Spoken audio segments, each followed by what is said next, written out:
अल्लाह करीम ने छठे पारे के आगाज़ में फ़रमाया ला युहिब्बुल्लाहुल जहरा बिस्सू, फरमाया बेशक अल्लाह पसंद नहीं करता कि बुरी बात का ऐलान किया जाए, ऐब एलानिया बयान किए जाएं, अल्लाह इसको पसंद नहीं करता।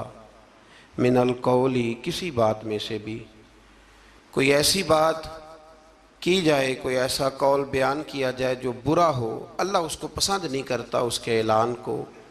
इल्ला मन जुलिम, हाँ जिस पर जुल्म हो, जिस पर ज़्यादती हो, उसको इजाज़त है कि वो एलानिया इस बात का इजहार करे कि फ़लाँ ने मेरे साथ जुल्म किया। आयत के पहले हिस्से में इस बात की तरफ इशारा फरमाया गया है कि बिला वजह क्या सरानियों पर और बदगुमानियों पर बुरी बातों का ऐलान न करो, बल्कि अगर उस बात का ताल्लुक मुआशरती तौर पर लोगों पर नहीं पड़ रहा और किसी शख्स का वो ज़ाती फ़ेल है और उसकी उस गलती का ताल्लुक उसकी ज़ात के साथ है, तो फिर तो हुजूर ने पर्दा पोशी का हुक्म दिया है। फरमाया अगर तुम किसी मुसलमान की पर्दा पोशी करोगे तो अल्लाह क़यामत के दिन तुम्हारी पर्दा पोशी फरमाएगा। और एक हदीस मुबारक में यूँ भी इरशाद फरमाया कि किसी का एक ऐब दुनिया का छुपा देना, रब करीम तुम्हारे 70 ऐबों पे पर्दा डाल देगा। लेकिन इल्ला मन जुलिम, जिस पर जुल्म हुआ हो, इसने ज़्यादती सही हो और फिर उसको ये पता हो कि अगर मैं ये जुल्म सहूँगा तो ये जुल्म आगे बढ़ेगा और लोग भी इस जुल्म का शिकार होंगे, तो फिर वहाँ खामोश रहने का हुक्म नहीं है, वहाँ बात करने का हुक्म है, वहाँ इजहार करने का हुक्म है, वहाँ ऐलान करने का हुक्म है। वहाँ मेरे रसूल करीम अलैहिस्सलाम ने फरमाया अफ़्ज़लुल जिहाद कलिमतुल हक़ इंद सुल्तानिल जाबिर, फरमाया सब जिहादों में अफजल जिहाद ये है कि तू जालिम बादशाह के सामने खड़े होकर सच्ची बात बयान कर दे। तू क्या मेरे साथ ज्यादती हुई है, तू ऐलान कर। हज़रत उमर फ़ारूक रज़ी अल्लाह ताला अन्हु का ज़माना मुबारक था, तो मिस्र के बादशाह के बेटे ने एक आम आदमी के बेटे के साथ अपना घोड़ा दौड़ाया, तो उस गरीब के बेटे का घोड़ा जीत गया। बादशाह के बेटे को सुबकी महसूस हुई, तो उसने उस गरीब के बेटे की पुश्त पर कोड़े मारने शुरू किए। बहुत ज़्यादा कोड़े मार के अपने हसद की उस जलन को, आग को ठंडा किया। ये गरीब का बेटा रोता हुआ घर आ गया। कुछ लोग कह देते हैं बच्चों को कि बेटा हम नहीं इन जालिमों से मुकाबला कर सकते, बर्दाश्त करो।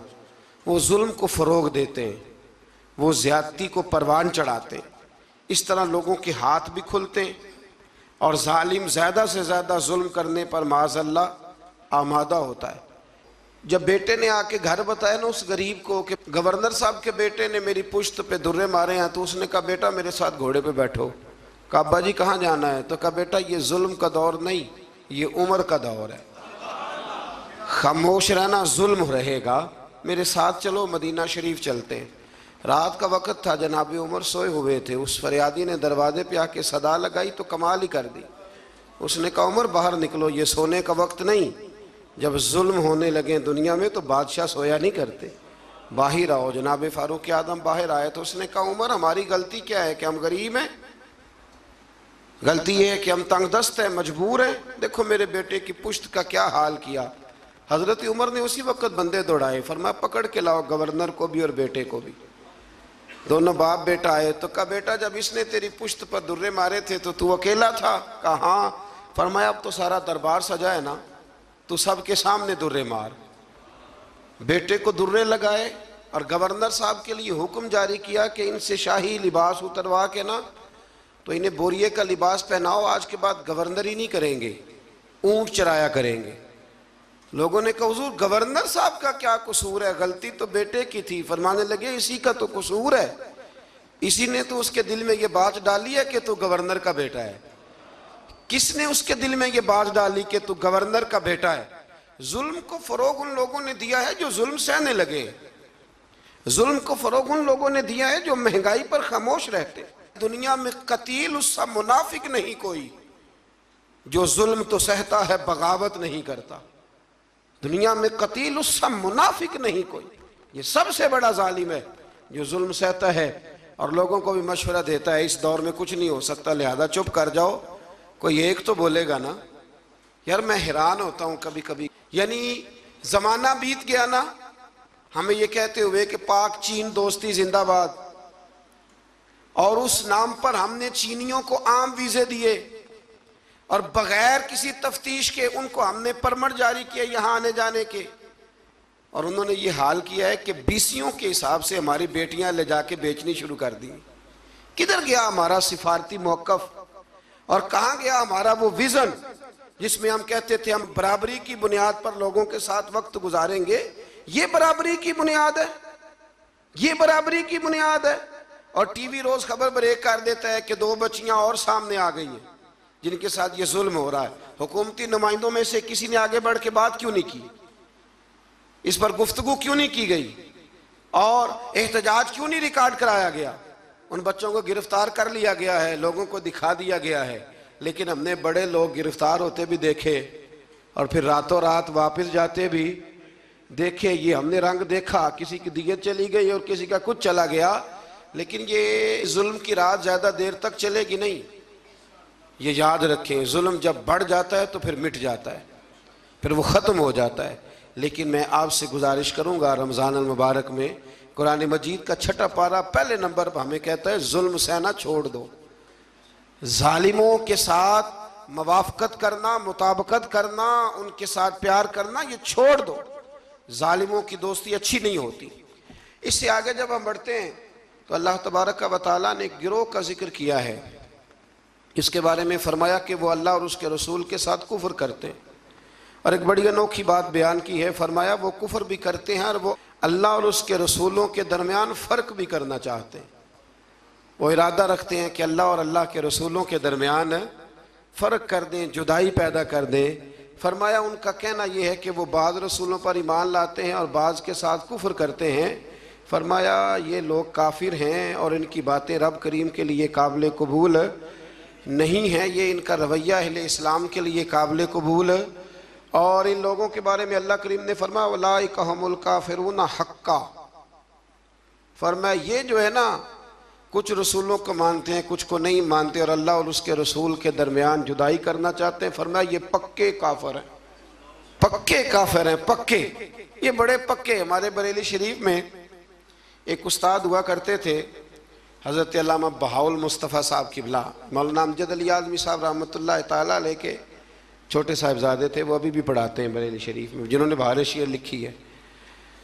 तो वो कहा करते थे कुछ काफिर होते हैं, कुछ सुपर काफिर होते हैं। हमने उनसे कहा जनाब ये सुपर काफिर कौन से होते हैं?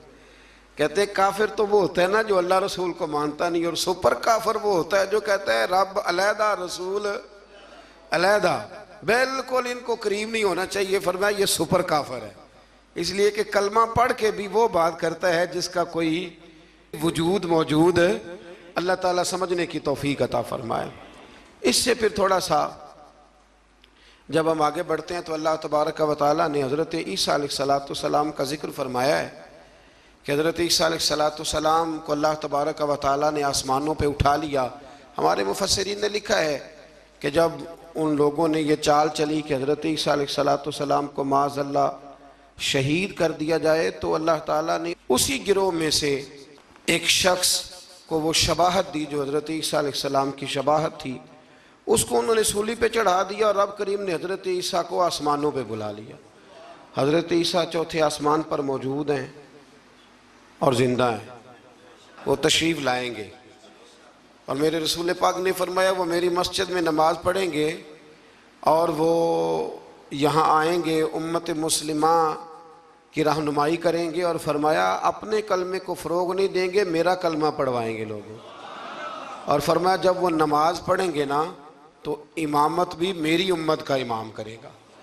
तो हज़रत ईसा अलैहिस्सलाम का तशरीफ़ लाना यहाँ बयान किया गया। पर यहाँ अल्लाह ताला ने अपने बहुत सारे रसूलों के नाम ले ले के ज़िक्र फरमाए, और फरमाया कुछ नाम ऐसे हैं जो हमने बतला दिए हैं और कुछ नाम ऐसे हैं जो बतलाए, तो जो नहीं बतलाए उन पर भी ईमान लाना है और जो बतला दिए गए उन पर भी ईमान लाना है। यहाँ इस बात का बड़ी वजाहत के साथ जिक्र फरमाया गया। फिर अल्लाह तबारक व तआला ने आगे जाके बाज़ ऐसी बातें जो पहले भी हम मुलाहजा कर चुके हैं, उन बातों को बयान फरमाया और हज़रत ईसा अलैहिस्सलाम के बारे में ख़ास करके जो ईसाइयों का अकीदा है माज़अल्लाह ताला। मैंने जब हज़रत उज़ैर अलैहिस्सलाम का जिक्र आया था ना 3रे पारे में, तो मैंने वहाँ भी ये बात अर्ज़ की थी कि जब अंबिया किराम अलैहिमुस्सलाम की बहुत ज़्यादा शानें लोग देखते हैं ना, तो कुछ लोग गुलूव करते हैं। तो गुलूव का माना ये होता है कि वो वहाँ तक बात ले जाते हैं जहाँ तक जा सकती नहीं। जब हज़रत उज़ैर अलैहिस्सलाम 100 साल तक सोए रहे और बेदार हुए, तो यहूदियों ने उन्हें अल्लाह का बेटा कहना शुरू कर दिया। माज़ यही हाल हज़रत ईसा अलैहिस्सलाम के साथ हुआ कि जब हज़रत ईसा बगैर वालिद के पैदा हुए तो लोगों ने माज़अल्लाह उन्हें अल्लाह का बेटा कहना शुरू कर दिया। ये गुलूव है, ये वो जुल्म है अकीदे के साथ। अब भी बहुत सारे लोग ना हमारे ये जो जदीद, मैं थोड़ा सा जब पढ़ता हूँ ना जदीद माहौल को, तो मैं देखता हूँ कि एक ऐसा मज़हब तैयार करने की दुनिया में कोशिश की जा रही है जिसके अंदर सब लोगों को जमा कर दिया जाए, ऐसी खिचड़ी पकाई जाए कि ना मुसलमान का पता चले और ना काफिर का पता चले, बिल्कुल खिचड़ी पका दी जाती है। तो कुछ लोग खिचड़ी पकाने वाले होते हैं, तो कुछ लोग ऐसे होते हैं जो फिर खिचड़ी से चीज़ें अलहदा भी कर लेते हैं, दाल अलग कर लेते हैं और घी और सूंघ के बता देते हैं कि असली है कि नकली है, डालडा है कि। ये भी अल्लाह ने तौफीक देखे ना। हम मनफी बातों को अक्सर बयान करते हैं तो मुस्बत बातें भी बयान है। फिर अल्लाह तबारक व तआला ने आगे चल के इरशाद फरमाया, क्या लोगों, मैंने तुम्हारे पास अपने रब होने की दलील तुम्हें अता कर दी है। कोई शख्स जब कोई दावा करता है तो लोग उससे दलील पूछते हैं। अल्लाह करीम का दावा है ला इलाहा इल्लल्लाह, ये दावा है कि अल्लाह वहदहू ला शरीक है। तो लोग दलील पूछते थे, दलील क्या है? तो इसी पारे में अल्लाह करीम ने फरमाया या अय्युहन्नासु कद जाकुम बुरहानुम मिर रब्बिकुम, फरमाया लोगो ये जो मैंने तुम्हें रसूल अता फरमाए हैं ना, ये तुम्हारे पास तुम्हारे रब की तरफ से दलील आ गई है। ये दलील है तुम्हारे पास तुम्हारे रब की तरफ से। हज़रत अब्दुल्ला इब्न रवाहा रदी अल्लाह ताला अन्हु फरमाया करते थे कि हुजूर कोई मौजज़ा ना दिखाते, ना चांद को तोड़ते, ना सूरज को मोड़ते, ना रसूल करीम अलैहिस्सलाम पत्थरों से कलमा पढ़वाते, ना दरख्तों से सजदा करवाते, ना मुबारक उंगलियों से चश्मे जारी होते। हुजूर कुछ ना करते तो मेरे महबूब का चेहरा ही ऐसा था, लोगों ने देखते जाना था और कलमा पढ़ते जाना था। इसलिए कि हुजूर सल्लल्लाहु ताला अलैहि वसल्लम को अल्लाह ने वो नूरानियत, वो कमाल, वो खूबसूरती अता की, वो ख़ास जाज़बियत है महबूब की गुफ्तगू में भी, हुजूर की आंखों में भी, हुजूर के लबो लहजे में भी, और मेरे रसूल के चेहरा अनवर में भी, और पूरा वजूद हुजूर का मौजज़ा है। तो अल्लाह तबारक व तआला ने फिर इसी पारे के अंदर इस बात का भी तज़किरा इरशाद फरमाया। शुरू में ना सूरतुल माइदा के बिल्कुल शुरू में अल्लाह ताला ने वादे पूरे करने का हुक्म दिया। फरमाया ईमान वालों अपने वादे पूरे करो। वादा पूरा करना ये इनफरादी मामला नहीं, ये इज्तिमाई मामला भी है। और हमारे यहाँ वादे पूरे नहीं किए जाते। वादे पूरे करना बड़ा ही ज़रूरी है। हमारे यहाँ लोग वादा नहीं पूरा करते, और मेरे नबी करीम अलैहिस्सलाम ने हद बंदी कर दी, फरमाया जो वादे का पाबंद नहीं उसका तो दीन ही कोई नहीं। और हमारे मुल्क में हाल ये है वादों के हवाले से, मैंने का उम्मीदवार तकरीर कर रहा है और जिस बंदे ने अपनी जेब से उसके इश्तिहार छपवाए हैं, पैनाफ्लेक्स छपवाए हैं और उसकी तस्वीर उसने अपने दिल पे लगाई हुई, और नारे भी खुल के मारे हैं, उसने खुल के नारे लगाए हैं। और जब उसने वादा किया ना कि बस ये सड़कें पक्की हो जाएंगी, ये पेरिस बन जाएगा और साथ वाली गली मैनचेस्टर बन जाएगी, और उससे अगली जो गली होगी वो लीड्स बन जाएगी, और उससे आगे जो है वो बिल्कुल बरतानिया वाले देखने आया करेंगे, ये सारे उसने जहाँ जहाँ वादा किया वहाँ वो जिसने स्टिकर लगाया था उसने नारा लगाया, पूरा नारा लगा, पूरी बात हुई। लेकिन जब वो तकरीर सुन के बाहर निकलता है ना, पैसे भी उसने जेब से लगाए हैं, नारे भी उसने लगाए हैं, कुर्सियों में हिस्सा भी डाला है जो वहाँ उसने सजाई हुई थी, और बाहर निकलते वही बंदा कह रहा है कि जो ये कह रहा है ना सारा झूठ ही कह रहा है, खुद बयान कर। ये कौमी लीडरों की बात कर रहा हूं, तो आप अंदाजा कर लें कि आम लोग, हुजूर ने फरमाया नास वाला दीन मलूक है, लोग अपने सरदारों के मजहब पे होते हैं। तो अगर सरदारों का, बड़ों का ये मेयार होगा गुफ्तगू का कि उनके सपोर्टर और वोटर कहेंगे ये बोल झूठ रहा है सारे, इसने करना कराना कुछ भी नहीं, तो जब आपके वादों की नौयत ये हो जाएगी तो इसको कभी भी इनफरादी मसला ना समझे, इसे इज्तिमाई मामला समझे। मेरे रसूल करीम सल्लल्लाहु ताला अलैहि वसल्लम इस कदर ज़्यादा पाबंदी फरमाते थे कि हज़रत मरसद रज़ी अल्लाह ताला अन्हु फरमाते कि ऐलान नबुव्वत से पहले एक शख्स ने हुजूर के साथ लेन देन का कोई मामला किया, कोई चीज़ उसने ख़रीदी हुजूर अलैहिस्सलाम से, और नबी पाक को एक कुएं पे बिठा के वो घर चला गया पैसे लेने, तो जाके भूल गया।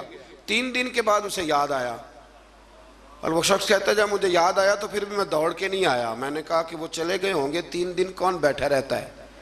फिर भी मैं अपने काम शाम समेट करके आया। सैयदा खतीजतुल कुबरा रदी अल्लाह ताला अन्हा के दरवाजे पर मैंने दस्तक दी, और जब अंदर से सैयदा बोली और उन्होंने बोल करके फरमाया कौन है, तो मैंने कहा कि मैं हुजूर अलैहिस्सलाम से मिलने आया हूँ। तो वो कहने लगी कि वो 3 दिन हो गए हुजूर तो घर ही नहीं तशरीफ़ लाए। फरमाते हैं फिर मैं तड़पा और मैं दोबारा उस जगह आया तो हुजूर ने कुछ सख्त जुमला नहीं कहा, फरमाने लगे खैरियत तो थी, आपने तो मुझे मुश्किल में मुब्तला कर दिया। आपने फरमाया यहाँ बैठो, तो मैंने कहा बैठता हूँ, तो फिर 3 दिन हो गए बैठा हूँ। तो कहते उसने कहा कि आप उठ जाते, तो महबूब फरमाने लगे कैसे उठ जाता, तेरे साथ वादा जो कर लिया था यहाँ बैठूंगा, उठ कैसे जाता। तो मियार बनाए ज़िंदगी के अंदर। ये क्या बात हुई कच्ची कच्ची बातें करना, और बातें करते वक्त भी इरादे कच्चे रखना, बात हो जो गई। फिर से आगे अल्लाह तबारक व तआला ने कुछ ऐसे जानवरों का जिक्र फरमाया है जो हलाल हैं, और कुछ ऐसी इशारे इरशाद फरमाए हैं कि कुछ जानवर ऐसे हैं जो खाना मुसलमान के लिए जायज़ नहीं है। अब हमारा ये मामला है कि हमें तहकीक चाहिए होती है, हमारे कालम निगार और मीडिया की बेलगाम आज़ादी और सोशल मीडिया पर बेहंगम गुफ्तगू, हमें हर चीज़ की दलील चाहिए होती है। अब ये भी लोग सवाल करने लगे हैं जी वो हराम जानवर जो यूरोप के यहाँ इतना ज़्यादा खाया जाता है, वो बीमार तो नहीं होते, वो मरते तो नहीं, तो वो फलां तो नहीं होता। तो खुदा के बंदो, कोई ज़रूरी है कि कोई ऐसी चीज़ लोग खाएं तो उससे मारी जाएं तो वो गलत होगी? नशा करने से आदमी मर जाता है। लेकिन हज़रत सिद्दीक़ अकबर ने जो जवाब दिया था वो बड़ा शानदार है। किसी ने कहा कि जब शराब हराम नहीं हुई थी तो तब आप पीते थे? तो तब अबू बकर सिद्दीक़ फरमाने लगे मैं वो काम नहीं करता जो करने के बाद बीवी और बहन की पहचान ख़त्म हो जाती है, मैं वो काम नहीं करता। आप समझिएगा बात को कि ज़रूरी है कि हर बात की हिकमत ही बताई जाए, और यही कहा जाए कि वो फलानी चीज़ खाने के बाद कोई मर गया है, ज़रूरी है तो फिर और बहुत सारी चीज़ें आप उनको खाएं और खाने के बाद तजर्बा करें और बताएं कि मरे हैं कि बचे हैं। तो ये बेहंगम आज़ादी बेहंगम गुफ्तगू को जन्म देती है। कुरान किताब हिदायत है, हर जगह हिदायत देता है, लेकिन कुछ जवामिउल कल्म हैं, 1-2 जुमलों के अंदर समुंदर बंद है। कुछ आयात ऐसी हैं कि जिन आयात का रट लेना बड़ा ज़रूरी है, और जो रोज़ हमारे एक दूसरे से ताल्लुक़ रहते हैं, रिश्ते रहते हैं, उन रिश्तों के अंदर वो आयात हमारे लिए संग मील हैं। इसी तरह का जिक्र अल्लाह ताला ने यहाँ भी इरशाद फरमाया, फरमाया वतावनु अलल बिर्रि वत्तक़वा।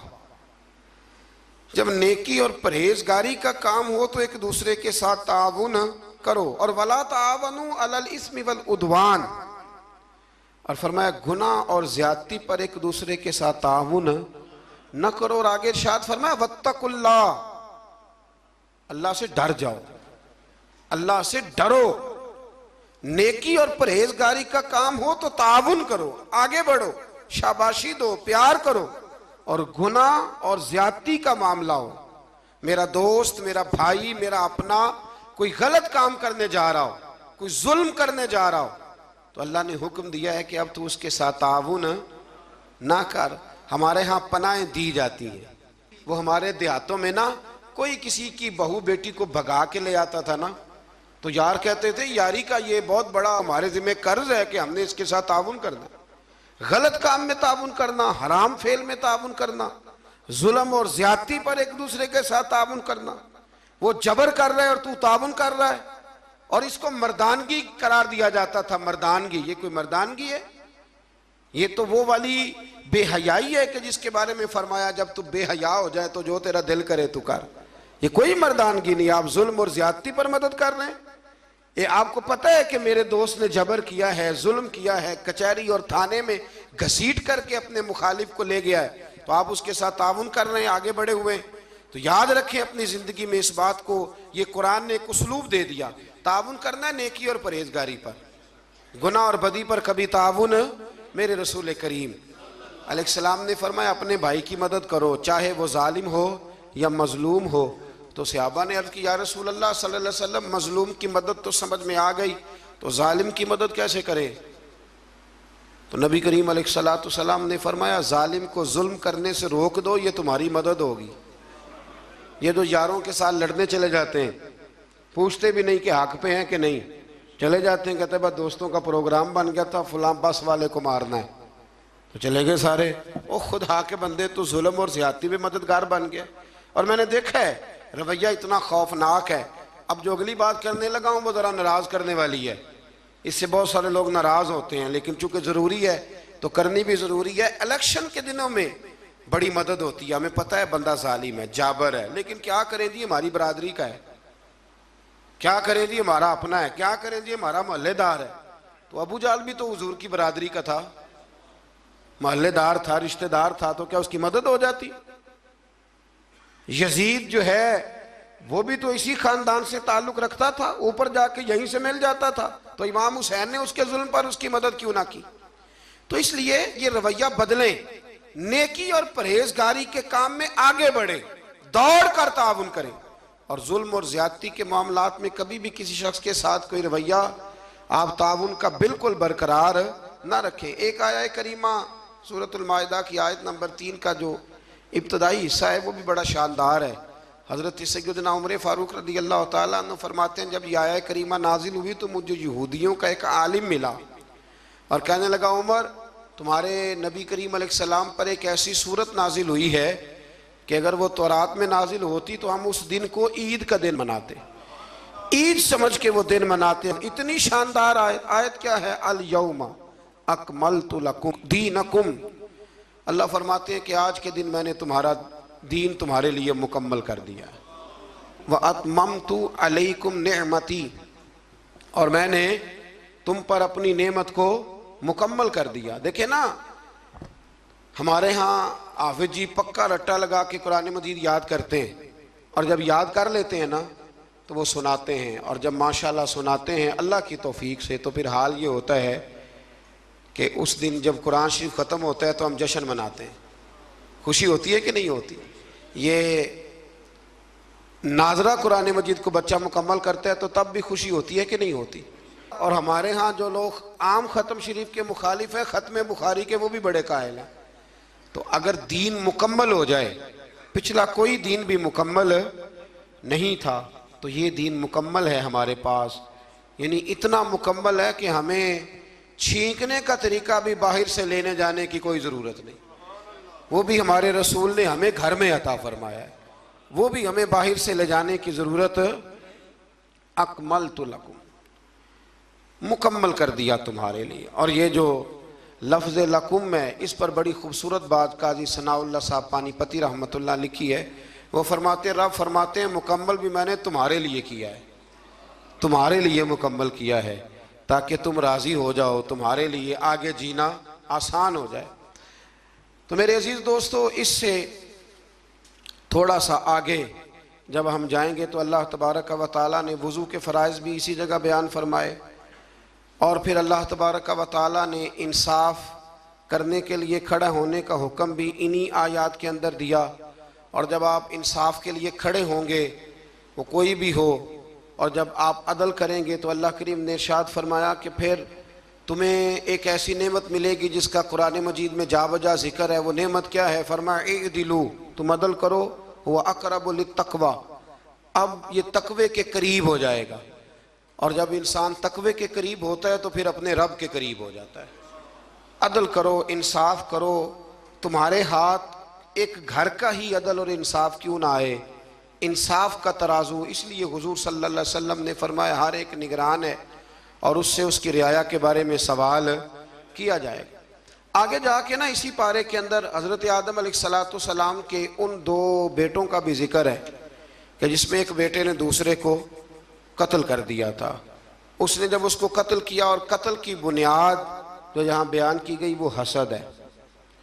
हसद जो होता है ना, हसद ये एक अजीबोगरीब चीज़ का नाम है, रोग है ये बातन का, ये बातन का रोग है। और हसद जब आ जाता है ना तो फिर इंसान को जला देता है, और फिर इंसान माज़अल्लाह ताला ऐसे ऐसे अजीब हरकत करता है, होता असल में हसद है। और इमाम गज़ाली रहमतुल्लाह ताला अलैह ने तो यहाँ तक लिखा है, फरमाते हैं ये तकब्बुर और हसद ज़्यादातर अहले इल्म लोगों में होता है। अल्लाह ताला हमें माफ़ फरमाए। अब इसके तर्जुमा आपने सिर्फ मौलवी नहीं कर लेना। वैसे लोग कहते हैं मौलवी पढ़े लिखे नहीं, तो कोई ऐसी बात बयान की जाए तो फटाफट कहते हैं मौलवियाँ की गल हो रही। तो भाई ये अहले इल्म से मुराद MSc वाला भी है, PhD वाला भी है, पढ़े लिखे लोगों में। और ये जो तकलीफ दे किस्म की अजियत देते हैं ना अपने मुखालिफ को, ये अक्सर पढ़े लिखे लोग देते हैं। सादा आदमी तो गुस्सा भी सादगी में ही करता है और राजी भी सादगी में हो जाता है। तो वो हसद की बुनियाद पर काबिल ने हाबिल को कत्ल कर दिया। तो आगे कुरान मजीद ने जो उसलूब बयान किया वो बड़ा और ज़्यादा नसीहत आमोज़ है। जब कत्ल किया तो अब क्या करे, भाई की लाश को उठा के फिर रहे हैं कि इनका किया जाए। तो उनको दफन करने का तरीका कव्वे ने सिखाया। कव्वे ने भी लड़ते लड़ते दूसरे कव्वे को मारा, फिर उसने अपनी चूंच के साथ ज़मीन को खोदा, फिर उसके अंदर उसने कव्वे को रख के उसके ऊपर मिट्टी डाली। तो काबिल को समझ आ गई कि इस तरह करके मैंने भाई को दफन करना है। तो अगर कव्वा कोई बात सिखा सकता है तो इसका मतलब है सीखने वाला कहीं से भी सीख सकता है। शर्त यह है कि उसका सीखने का प्रोग्राम हो, उसका इरादा हो कि मैंने सीखना है। कुछ चीज़ें ऐसी होती हैं जो नज़रियाती होती हैं, तो जो नज़रियाती चीज़ें होती हैं उन पर ज़ाहिर है फोकस भी ज़्यादा होता है। और नज़रियाती चीज़ें जो ऐसी हैं जो ज़िंदगी में भी अमल करने में रास्ता आसान करती हैं और मरेंगे तो कब्र में भी हमें फ़ायदा देगी। तो एक नज़रियाती आयत है, इसी के अंदर आयत नंबर 35 सूरतुल माइदा में, उसमें अपनी बात को समेटता हूँ। अल्लाह करीम ने फरमाया या अय्युहल्लज़ीना आमनुत्तकुल्लाह वब्तगू इलैहिल वसीला, ए ईमान वालो अल्लाह से डरो और उसके रास्ते में वसीला तलाश करो। अल्लाह क्या फरमाते हैं, अल्लाह से डरो और उसके रास्ते में वसीला। तो जब अल्लाह वसीले को पसंद करता है तो अल्लाह वसीले को, यार वाज़े आयत आ गई, वाज़े। मैं हैरान होता हूँ बाज़-औक़ात कि वाज़े दलील के बावजूद लोग कहते हैं कि जी यहाँ से मुराद कुछ और है। तो मैंने कहा किसने तुम्हें कहा कि मुराद लो? तुम कौन होते हो अपनी मर्जी से कुरान की तशरीह करने वाले, तफसीर करने वाले? क्यों, किस तरह तुमने मुराद लिया? कहने लगे जी वब्तगू इलैहिल वसीला का माना है अपने आमाल का वसीला पेश करो, नबी करीम का वसीला ना पेश करो, अपने आमाल का। और एक दलील है वो हदीस गार, 3 लोग गार में चले गए, उन्होंने अपने अपने अमाल का वसीला दिया तो अल्लाह तबारक व तआला ने निजात दे दी। यानी वो नमाज जिस नमाज में सारा सौदा बेचा है दुकान का, कहते हैं उसका वसीला दे लो, पता नहीं वो नमाज कबूल भी है कि नहीं, उसका वसीला दे लो तो दुरुस्त है। और वो वाला हज जो सारा माज़अल्लाह दिखावे पे गुजर गया, उसका वसीला दे लो तो जायज़ है।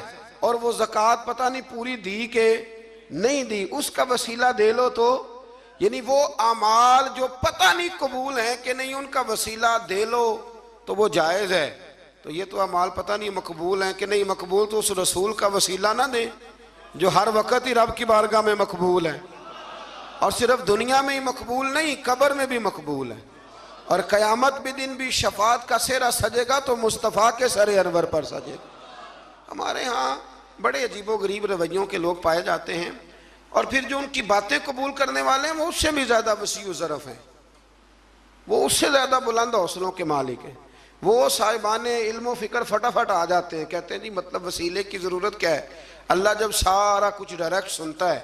और मैंने कहा खुदा के बंदे, तुझे तो अल्लाह ने बगैर वसीले के पैदा नहीं किया, गिरा के ऊपर से छत से। देखे ना अल्लाह मेहनत करने का हुक्म देता है, तो बगैर वसीले के भी अल्लाह रोज़ी अता कर ही सकता है ना। अगर मन्नो सलवा सुबह बनी इसराइल की छतों से मिल सकता था तो हमारे बिस्तर में तकिए के नीचे से भी नोट निकल सकते थे। पर अल्लाह ने फरमाया उठ के जाओ, काम करो, कुछ करोगे तो फिर तुम्हें मिलेगा। तो जब अल्लाह ताला ने सारा निज़ाम ही वसीले का बनाया है तो अजीब मंजर है और अजीब कैफियत है कि इस बात पे लोग किताबें छापने लग जाते हैं, इस पर लोग तवज्जो देने लग जाते हैं। मेरे रसूल करीम अलैहिस्सलाम की साहिबजादी का विसाल हो गया तो जब गुस्ल दिया हुजूर की बड़ी साहिबजादी को, तो नबी करीम अलैहिस्सलाम ने इरशाद फरमाया कि ठहरो, अभी कफन न देना। तो सहाबियात ने अर्ज़ की हुजूर क्या करना है? तो महबूब अंदर गए और अपना कुर्ता उतारा, फरमाया मेरी बेटी को मेरे कुर्ते में कफन दो, उम्मीद है अल्लाह इसकी बरकत से उसकी कब्र को रोशन फरमा देगा। तो यहाँ तो तबर्रुकात वसीला बन रहे हैं। तबर्रुकात हज़रत अनस बिन मालिक रदी अल्लाह ताला अन्हु के पास हुजूर के नाखून थे। उन्होंने वसीयत की थी जब मेरा इंतकाल हो जाए तो मेरी ज़ुबान के नीचे रख देना। तो मेरे भाई ये सारी चीज़ें तो वसीला बन रही हैं। वब्तगू इलैहिल वसीला, बस ये है कि ज़िंदगी में कोई वसीला तलाश करके रखो, कोई वसीला ज़िंदगी में तलाश करके रखो, कोई वसीला ज़िंदगी में तलाश करके रखो। एक बहुत ज़ईफ़ुल उम्र बुज़ुर्ग थे, तो आखिरी उम्र में ना उन्होंने तरीक़त को बड़ा पढ़ा, तसव्वुफ़ को बड़ा पढ़ा। आखिरी उम्र में एक शख्स के मुरीद हो गए। तो कालम नवीस उन पर लिखता है, वो कहता है मैंने उनसे कहा कि बाबा जी अब कोई उम्र तो नहीं थी मुरीद होने की, बंदा शुरू में मुरीद हो कोई तरबियत भी लेता है। तो कहने लगे बेटे मैंने मुर्शद के आदाब बड़े पढ़े थे, लेकिन कोई ऐसा वसीला बन ना सका, कामिल मुर्शद तक पहुँच ना सका।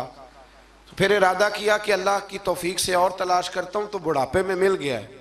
तो उसने कहा हजरत जी अब क्या फ़ायदा? तो कहने लगे फ़ायदा क्यों नहीं, मरना तो है, तो किसी दे सिरे चढ़ के क्यों ना मरिए, मरना तो है तो किसी दे होके क्यों ना मरिए।